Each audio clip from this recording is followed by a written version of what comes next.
Well, hey everyone, we'll give you all a second to jump in and join us. But my name's Justin Long. I get to work here on the PowerChurch and Empower team. And we'll be here with Jeff Campbell in a minute. He'll be doing the presentation. But it's actually kicking off a fun series that we had called Summer of Accounting. We were trying to think of what's more exciting than accounting, and we couldn't think of anything. So we decided, well, why not talk about accounting all week? But yeah, so this is the first time today we'll be talking about defining contribution types, so bringing clarity and consistency into church giving, which is one of the things. It's funny as we were going through the overview of some of these types and terms, I realized, wow, I as a comms director at a church before, I was using those terms very wrong for many years. So I'm excited to hear Jeff go through all these and give us a little bit of clarity with it. I'll post a link in the chat in just a few minutes for the rest of the weeks, but in May, we'll be doing an accounting basic, so key concepts, terms, and reporting. And then we'll be doing, on June, we'll do starting accounting the right way. And then in July, it's bank reconciliation, a clear process for closing the month.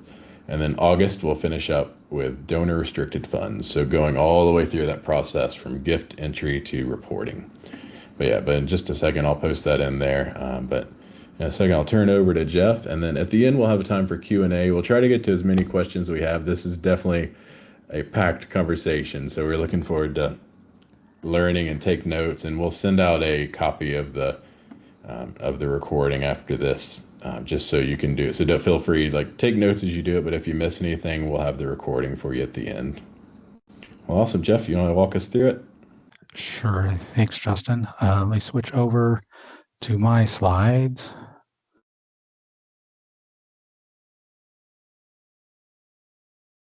And go ahead and bring that on the screen. Hi, everybody. My name is Jeff Campbell. I am the general manager here at PowerChurch Software.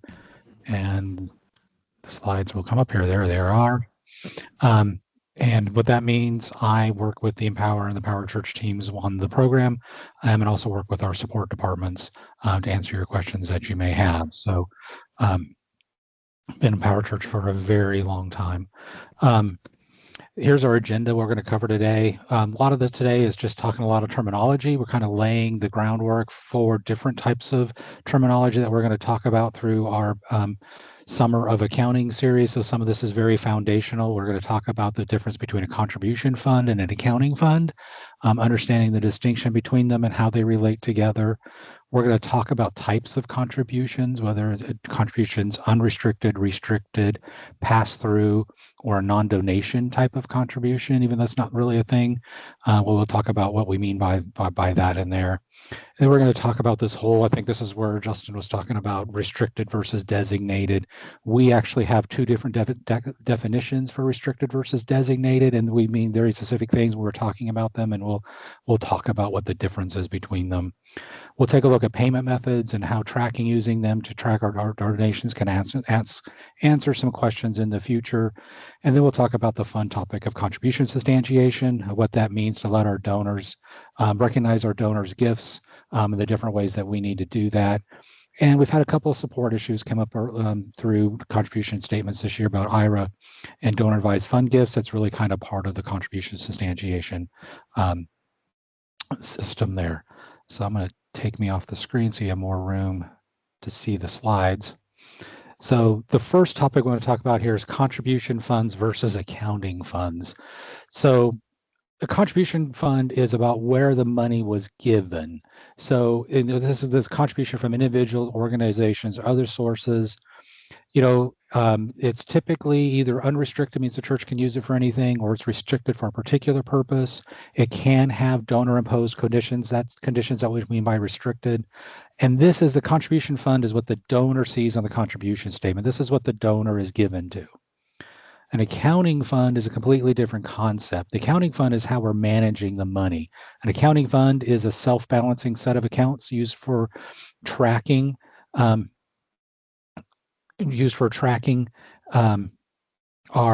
balances, our restricted amounts. We did a whole office hours, I think it was last July, around accounting funds and its use. That's available on our YouTube channel, I believe. if you want to see it, we can find you the question, but it should be available on our YouTube channel. Contribution funds flow into accounting funds. In fact, I've got a next slide here that kind of helped through this here. So this is a little diagram here. Donors give to a contribution fund.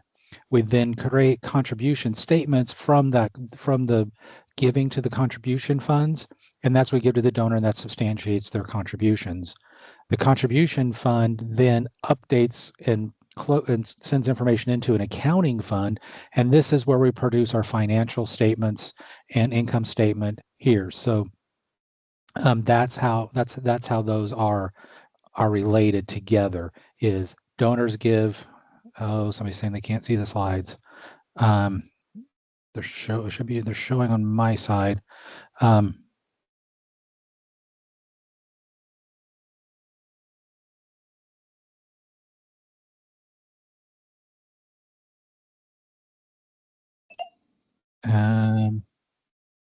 Yeah, let's see.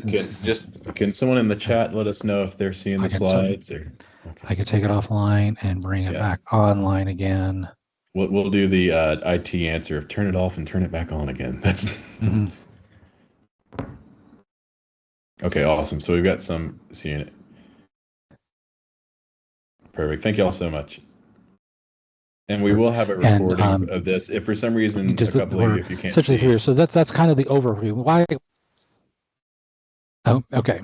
All right. What's why this is important is oftentimes people call into support and they'll say my fund is off. Well, we need to know specifically what we're talking about. So the technicians, when they talk to you, will want to figure out what you mean by it. Sometimes, you know, I've talked with customers, they say my fund is off. They mean there's a wrong total showing a contribution fund. Sometimes they say their fund is off. They're talking about the wrong balance over an accounting report. Sometimes I've talked to customers when they say the fund and they actually mean the balance was off in their checking account. So when you call into support, you know, the fund is one of these overloaded terms. And when we're talking in our documentation, we'll always talk about a contribution fund or an accounting fund, or we might not when it's very clear. You know, if we're saying entering contributions, you know, and specify the fund, we're obviously talking about contributions at that point. So that's just know that's an overloaded term. We want to be very careful when we're talking about funds that everybody knows we're talking about contribution funds or accounting funds. So the next thing we'll talk about here is what types of contributions, because our accounting treatment is going to be different from different types of contributions. The first type here, we'll just go through it quickly and then we'll look at each of them more individually. The first type is unrestricted. This is going to be the bulk of your contributions. This is where the donor's not putting anything. People are giving money to support your church. You know, your church can use that money to further its mission. They can pay the light bill, they can pay the water bill, they can pay salaries for it. There is no specific restriction on what they can use other than it needs to be used for your church. Right. The next type of thing is restricted giving. Now, this is where the donor has put some restrictions on what they've given. Usually this is to a specific area. This might be to the youth. This might be to the building. And we are legally and ethically bound to honor those donor conditions they put on there. So that's considered a restriction. That restriction can either be purpose-driven, like you need to use this for building or youth, or this could be time-built, like say, hey, this is for use in 2027, for instance. That's kind of rare, but that does happen. Those are our two most common kinds of things of unrestricted and restricted contributions. There's another one we're going to call pass-through. This can happen. It is not as what I want to say. It's not as common as unrestricted and restricted. And we'll talk about that in just a second. And the last we'll talk about is non-donations. These are really not contributions, but we're tracking them through the contributions module just to make it easier to enter things in. We'll look at that too in a little more detail. So our first thing I already kind of talked about was unrestricted contributions. There again, this is somebody's given straight to your church. They've not put any donation restrictions on it. Our examples here, tithes and offerings. Other things that would be common, maybe you're doing an end of the year, like, hey, you know, asking people to give extra at the end of the year to meet your budget goals, that kind of thing. That there again, that's unrestricted. There'll be unrestricted contributions. Or if you're soliciting just for general operation contributions, those would all be unrestricted. The restricted one there again is there's a particular purpose or can be a or time bound. The donor intent is legally binding. So if the donor is giving towards the capital campaign, you are legally obligated to use that money for the capital campaign. So here's some of our, so we must track that money and report it separately. That we'll go take a deep dive into that in, I think, August is what Justin was saying, of when we're doing that. So those are restricted contributions there. And so we'll talk a little bit more about these pass-through contributions. This is typically like you've got a visiting missionary, or you're taking up a special offering to your mission partner, and you're taking up that special offering, and you're just passing it over to them. So your donor's giving money to you, you're the intermediary, you're really just taking up that money and passing it on to them. It's not really your expense, it's not really your income. Accounting-wise, this is going to be handled more as a liability. So when the money comes in, we're going to credit a liability account and put the money in the bank. And then when we spend the money, we're going to take the money out of the bank and reduce the liability to pay that off. We're not recognizing it as income, but we're a pass-through entity in that case. Doesn't happen all that often, but it is something that happens. Typically, they're again around missionaries and so on. And then this non-donation category. Now, these are things that are not contributions, but we're going ahead and entering them in the contribution module because it just makes it easier to enter our things in. So these are not going to be shown in contribution statements.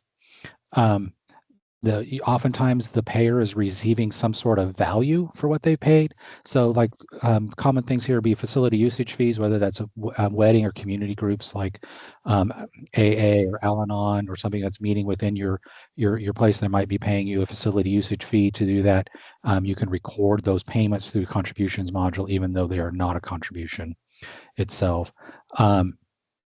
The giving here is, or the income here is not based off donor intent or generosity. Now, inside of PowerChurch and Empower, there's a place that you can set that contribution fund to say, don't show this on contribution statements. So those amounts will not show up on contribution statements.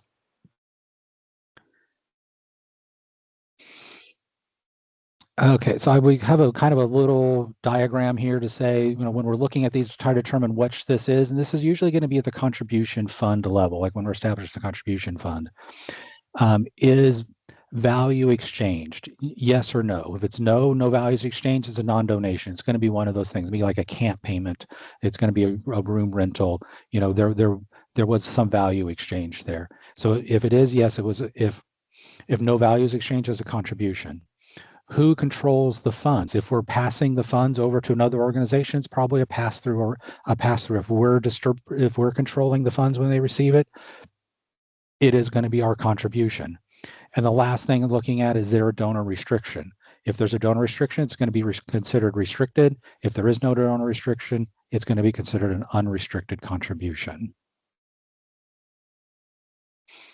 Now, just as fund is used for multiple things, restricted and designated get used to mean the same thing, but we're going to keep them and mean two separate things here. What I like to say, donors restrict and boards designate, right? So the difference is there, a donor gives something for a particular purpose. We are legally and ethically bound to use that money for that particular purpose there.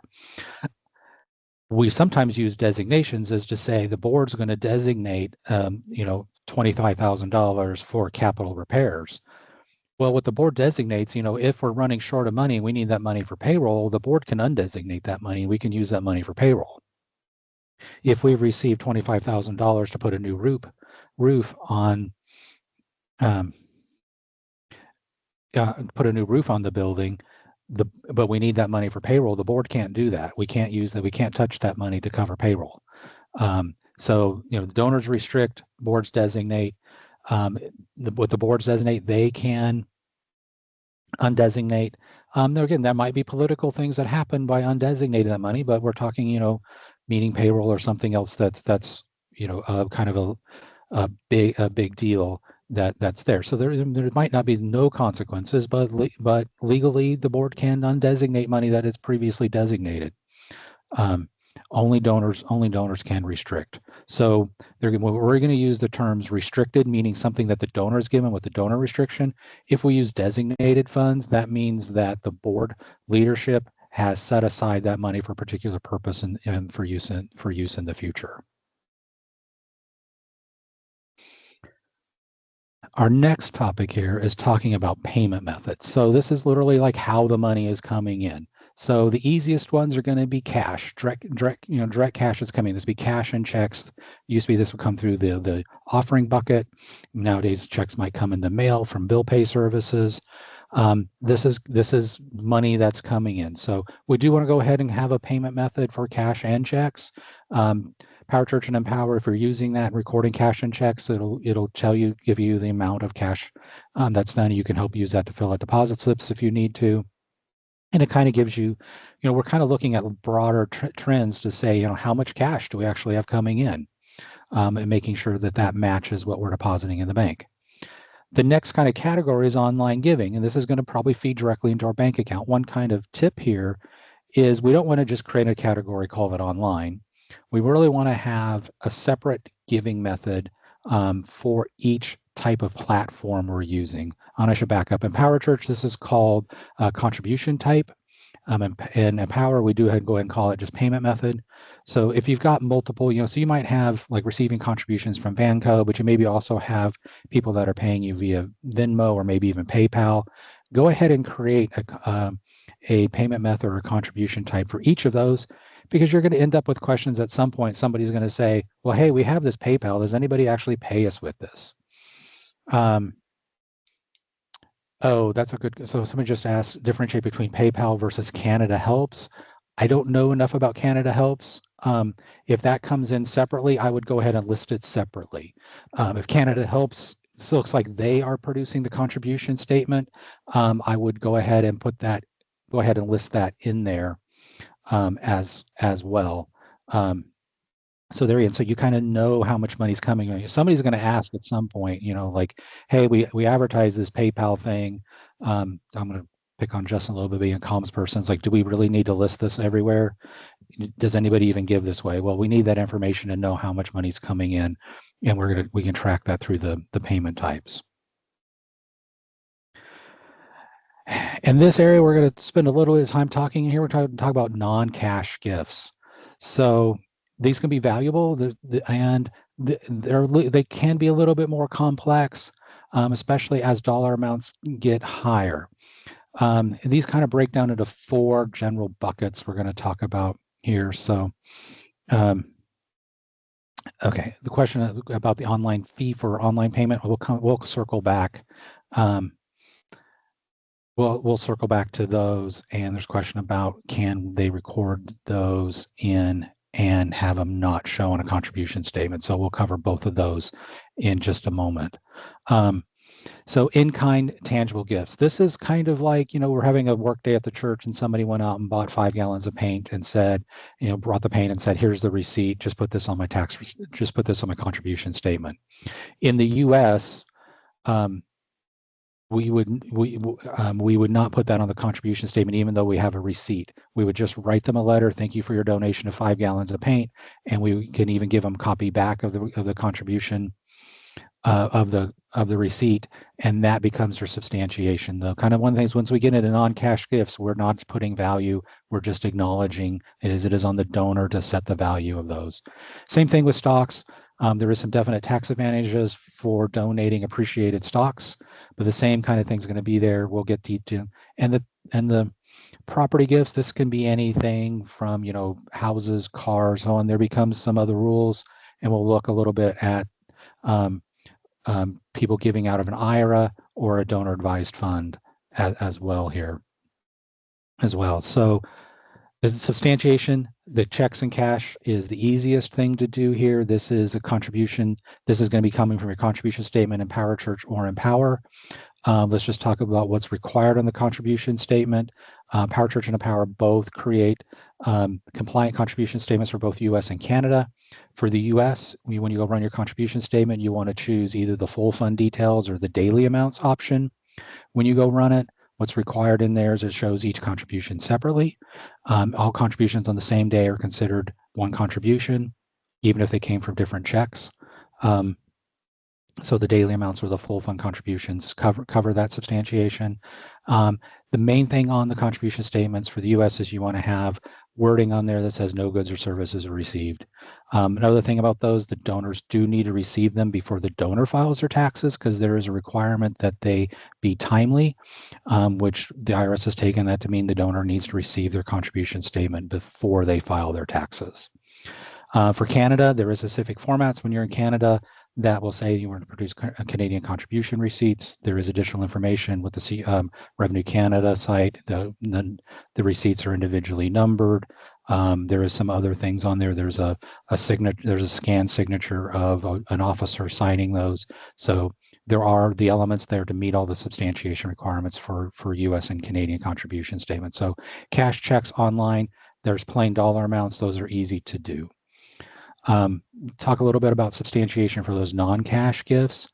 What you're going to be is you're not going to be entering those into PowerChurch or Empower. You're going to receipt those separately. There again, you're basically just acknowledging the gift and letting the donor knows. The important thing is on those that you're going to have the no goods or services. There are no goods or services. So the question was there, the buying the paint. Yeah, you're just going to send a letter thanking them for the donation of paint. It is up to the donor. So it seems strange, even though with a receipt there, you're still, because the IRS basically says that, yeah, for donations of property, you don't value it. You can just thank them for it. I would copy the receipt, put it back on there, and just hand that back to them, and that becomes their substantiation.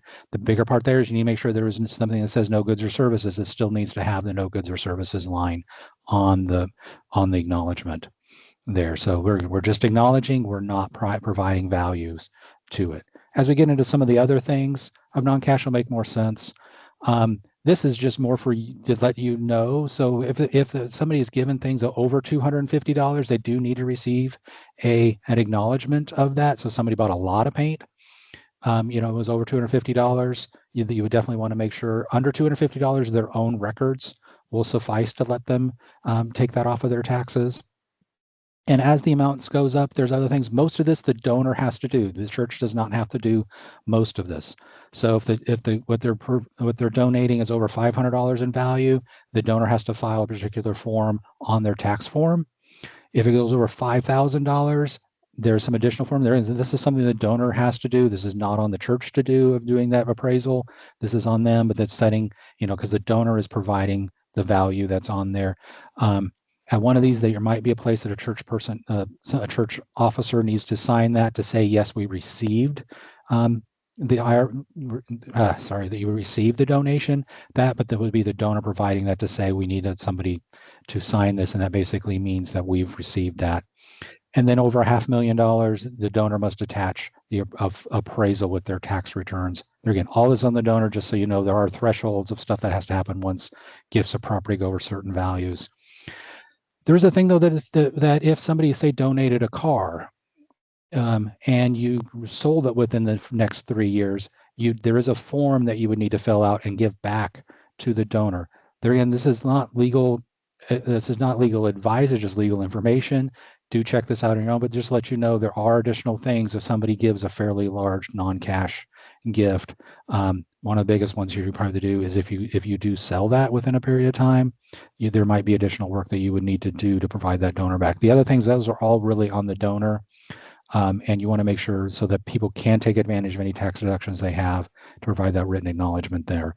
So let's take this time and talk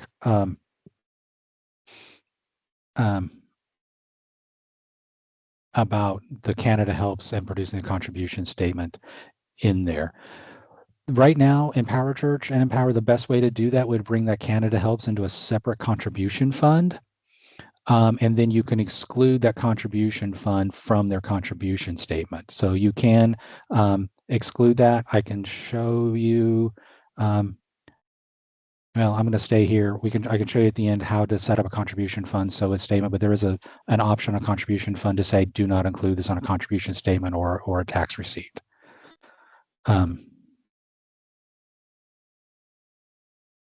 Okay.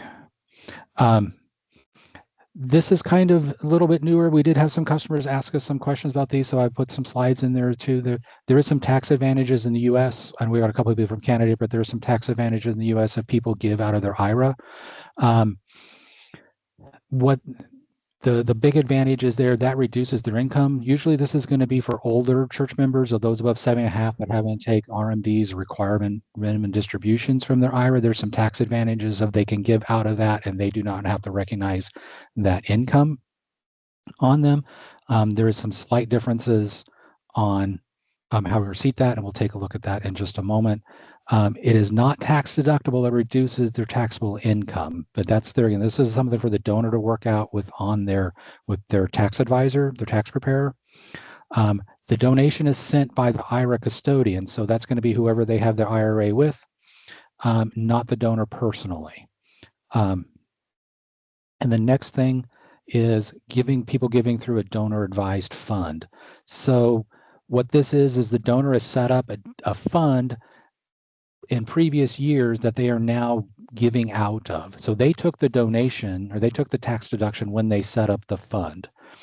They can set this up with different companies like Fidelity Charitable or Schwab Charitable. The donor received the tax deduction when they set up the donor advised fund, not when they're giving to the church.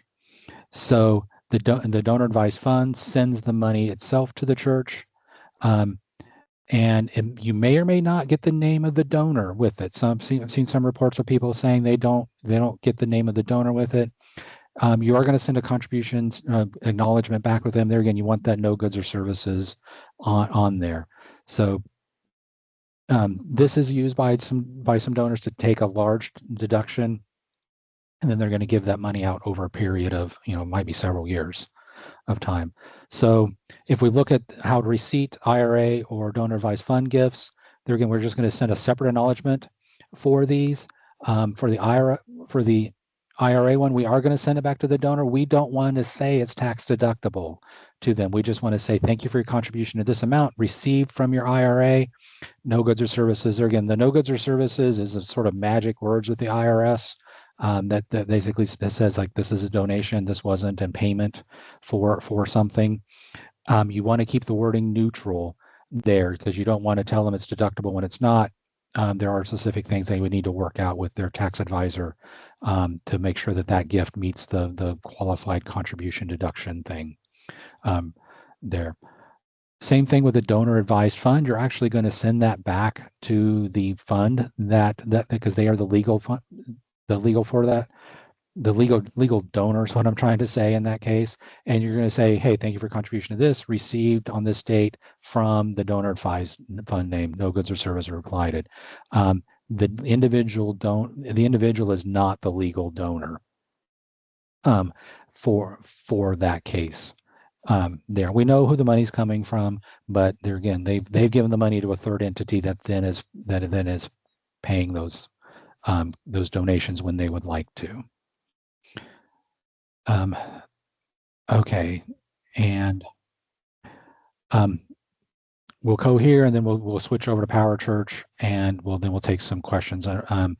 So why does all of this matter here? We know we're calling people to be generous here, and we want to appreciate or have different ways that people can be generous with their money. So we're making sure that we are tracking it and being prepared. We want to know about the different channels that we receive so we can have better planning in the future. And this receiving our money is our first step in our whole accounting process. We want to make sure that we're able to answer, we want to anticipate questions we have in the future. Hey, how much money did we receive from cash? How much money did come in from our online giving company, Vango? We have Venmo. Is anybody even using that? So we want to make sure we can anticipate those questions and have the information rather than, I don't know, well, I guess we'll have to take a look and, dig back through records that's there. All right, there's a couple questions here. Let me switch over to PowerChurch and Empower. So let me take this offline and switch to the screen here. And I hope everybody can see that now. I need this to go over here. Okay. All right, I hope you can see my screen here now. So in PowerChurch, under contributions, you go to setup, import contribution funds, and there's this option right here. It says include fund on statements. By checking, this actually should be checked in this case here. This will say that this contribution fund will appear on contribution statements. If going back to those non-contribution areas,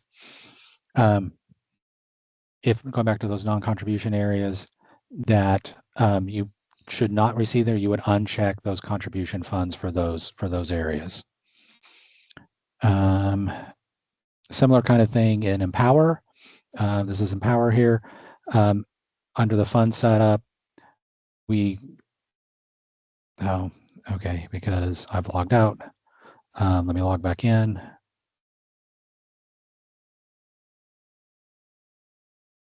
I've logged in before it started because I would be ready. Under here, so there is Empower. We talked about the unrestricted, restricted, pass-through, and non-donation. Empower asks for that information here. So unrestricted, restricted, and pass-through will show on a contribution statement. If we say it's a non-donation contribution fund, then it will not show on a contribution statement. That's here. So Empower has a little more finer control, and we can actually do some totaling by say, hey, give me a total of all the non-donation contributions that are there. I'm just looking back over the questions, make sure if there's anything else. Okay, so there was a question about how do you account for a fee for an online payment and then a bank service charge. Okay. If in PowerChurch through Vanco and Vanco only, so we've got an integration for online giving with Vanco, we will automatically process the giving fees through there. So the donor gives $100, the donor receives the full credit for that. If the donation company takes out their fees before you receive it, you're probably going to get about $97 of that 100. When it's processed through Vanco, we create the accounting transaction that shows you had $100 of income, and then you receive $97 in the bank, and we expense $3 in fees. That is there. That only works through when you're in Vanco. If you're using Empower, I didn't set this up beforehand, so you can do the same kind of thing. So under payment methods here, I'm going to go to online, and I'm going to say record processing fees. That is here with this. And so now when I go enter in a contribution online,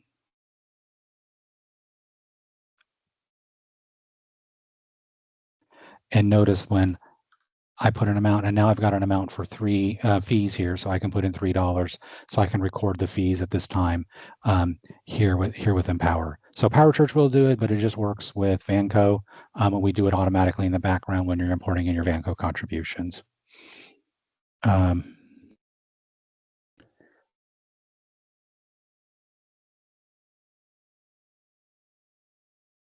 Okay.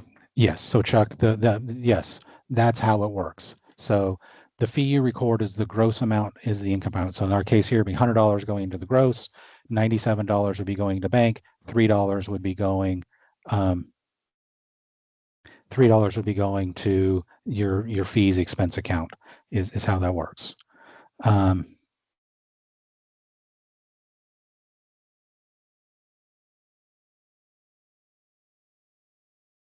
right, so there's a question that is saying, I'm sorry, my monitor's over here, that's why I'm looking sideways. I'm new to PowerChurch. I have someone that had Edward Jones Investment send a check for $6,400 made payable to the church. They want me to post it as 8 months of contribution for $700 to the general fund and $100 to building. Will I have to handle this differently?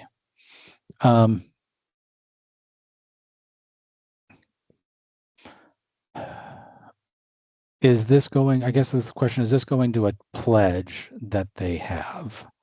Is that what, I'm wondering why they gave, like, are you to hold this and show, $800 a month?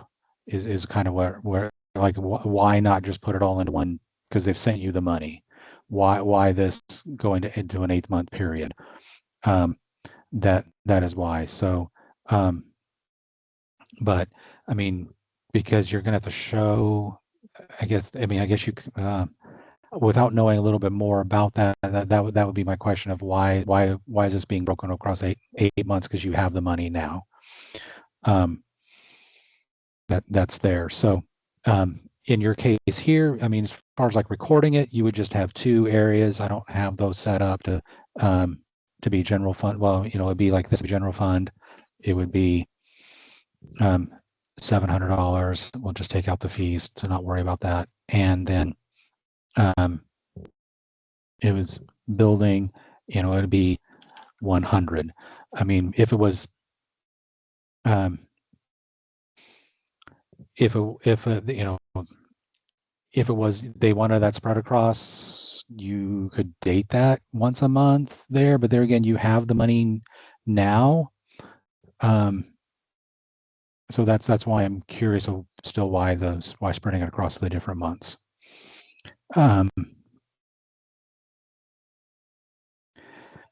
Okay, so there was another question. Another question is, what's the best way to record a donor advised fund gift in PowerChurch in the contribution module? Is there a way to exclude them from the contribution statements? Yeah, that's a good. Okay, let me answer one question at a time.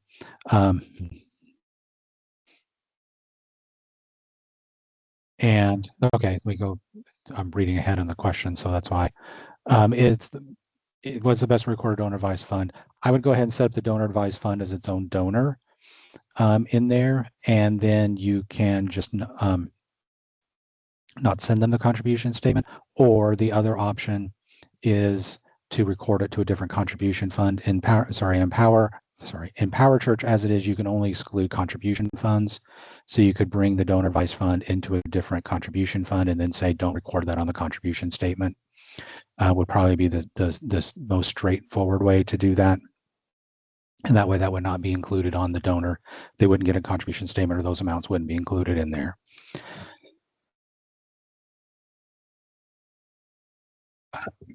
Okay, there was a question here about where do most churches expense like utilities, etc. We're talking about contributions today. Come back next month and we'll kind of talk about concepts and accounting and so on. In PowerChurch, we're going to be typically recording those kinds of things in the, I don't have even accounting set up in this copy, is you're going to be recording those in the accounts payable area. And those are going to then feed into your income and expense statement to show the amount that you spent on utilities. So you're going to put bills and accounts payable. You're going to post those over to the fund accounting, the general ledger area. And then that's going to show, you'll be able to produce reports from there to show how much you spent on utilities and other things in there. So Judy, that's our topic for next month. We'll be talking about that side of things. Today we're talking about income, the receiving contribution side.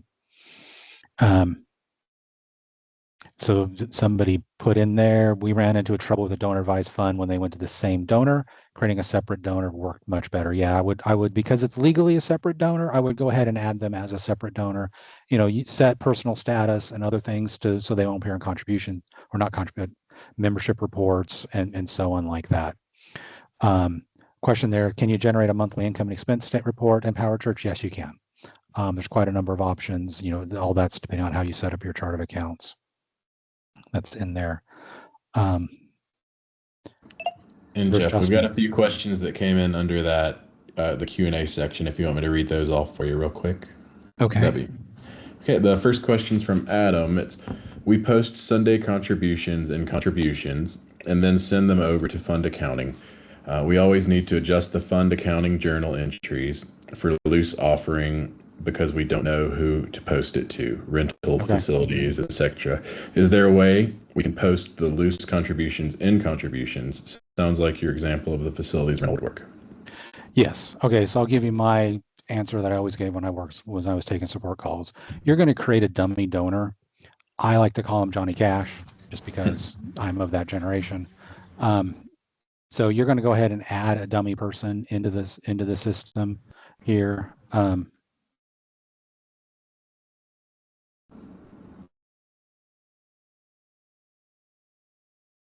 sign an envelope number. You can even get a high number, like something like 9,000. That's easy to remember. And then when you go to enter in contributions, you would just give it that. Oh, why won't you let me? Was it just 9,000, not 90,000, and record it to that? So then that becomes an anonymous donor. In Empower has one built in automatically. So in Empower, when you come in here, you say cash.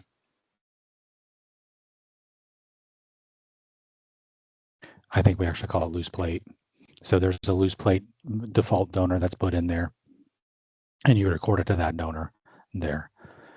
Oh, I think I did. I think is that all right. Was there another question, Justin? Yes. Sorry, I have the attention span of a 2-year-old sometimes. That's where it's dangerous that both of us are like that. Then that's good. We've got a question from Sarah. With a QCD, I'm hoping you know what that is. The check comes directly from the IRA manager, not the donor. Is there any problem with having the donor receive the check at their house and putting it in the offering plate as long as it comes from the IRA? I don't know, and I'm not super qualified to do that. I wouldn't think so. I mean, I'm assuming the check is made out to the church, not to the donor. It just sounds like they sent that to the donor rather than to the church. I personally don't know, but I would double check that somewhere. I'm not super qualified to answer that. And we've got another one from Sarah before that was, once the board creates a designated fund, when donors give to it with the understanding that it's going to that purpose, does that fund then become restricted because the donors have given to that specific purpose? And then answer from a legal perspective if possible, which we can't. We can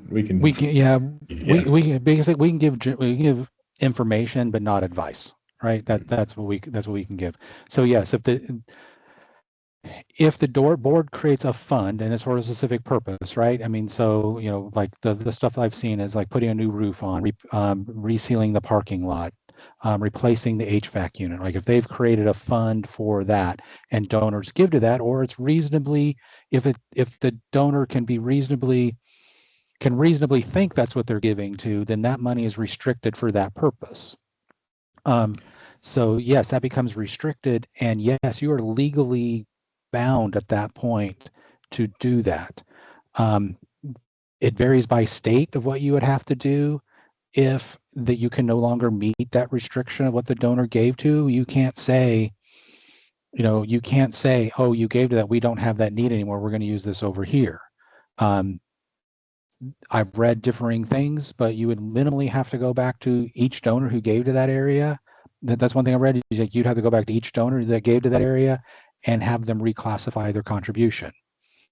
You would be, short of that, the only other way to do that, if that becomes whatever and you can't get in touch with the donor, is you have to go to, like some of the stuff I read, is you'd have to go to the Secretary of State in your state to remove that donor restriction. So you'd actually have to kind of go to court to do that. So yeah, you become, it's not just ethically, it's legally that you have those donor restrictions.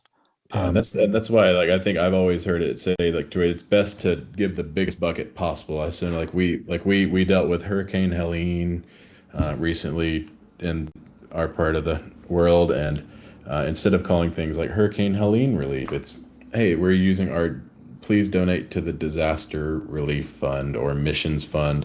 We're going to use these funds to do this and this, but that way you're not stuck with a chunk of money that you can't use on anything else, with having to talk to each individual to then, when the next hurricane happens, we want to be able to go as quickly as possible and respond without having to change things over. But yeah, definitely always talk to with the state laws and find a good CPA in your congregation or area. And find one that is familiar with nonprofit. Not all accountants are nonprofit. Not all attorneys are familiar with nonprofit issues. We do. If are we ready to move to the? We have another two Yeah. questions at least on the Q and Okay. A. So we had one that came in before this. That's we have a number of members who donate their givings through third-party organizations. This might have been asked at work or through Canada Helps, which offer their own tax receipts. Is it possible to import these givings into PowerChurch, but to designate them such that they do not appear as a tax receivable, and so are not printed on tax receipts? Okay, there again, for those things with Canada again specifically, I would, in PowerChurch, I would bring them into a different contribution fund. So when you're in the contribution fund, you're setting up the contribution fund. You can say include fund on statements. You can uncheck that, and then any contributions to that fund will not go on the contribution receipt. That's going to be the cleanest. That's going to be the cleanest way to handle that. Awesome. And we've got another one. When the contributions are made and posted on Sunday, why, when we use the returned check category fund, it will not carry over with the total deposit amount in the accounting side, the member paid cash to replace? I don't know. Without seeing it, I don't know. My guess, and this is a guess, is I don't have the accounting set up here. Is on this accounting tab, you've not put in the accounts for it to go to. That would be if we were on a support call, that would be the first place that I would go look. Is on the return check fund, making sure that you've got accounts listed underneath the accounting tab there for them. If you don't have them there, then any amounts going to that contribution fund won't update into the accounting side.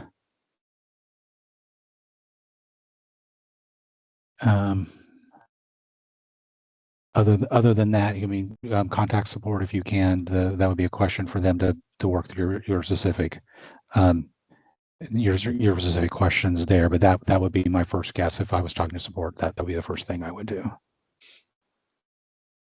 And I think we have a question in the chat from Melanie. It's that we have a fee for non-members to rent our fellowship hall for showers and such. I would make sure to include fund on statements and unchecked, since this isn't a tax thing. Is that all that I would need to do? I have the money going into an other income fund. Yes, yeah. If you do that, that'll make sure that if you uncheck that option here, include fund on statements, any money coming into that into that fellowship hall rental fund would not be would not be included there.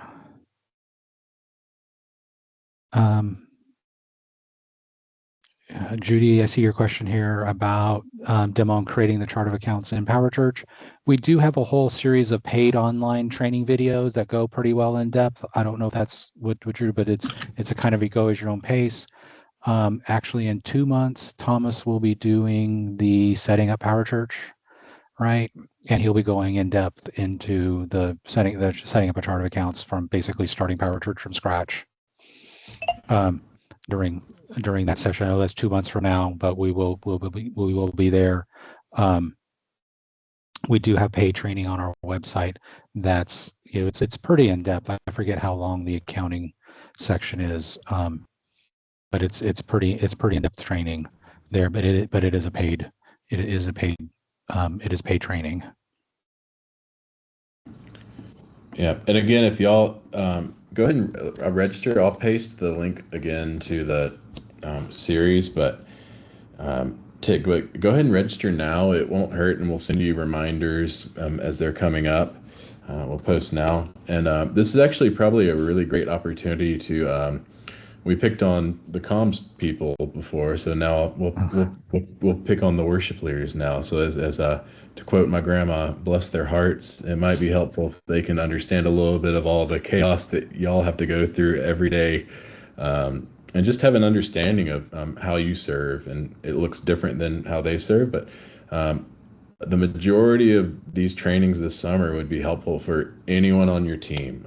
They don't have to be in charge of the accounting. It just might be helpful information to them, get a little insight into how you serve the church. So yes, forward that link, and it'll be in the email with the flow of things. But yeah, you can look at YouTube videos too, Crystal, for some of these trainings. But yeah, so feel free to invite your friends or anyone that's interested in finance or church staff, and we'll come back every month and have some fun together.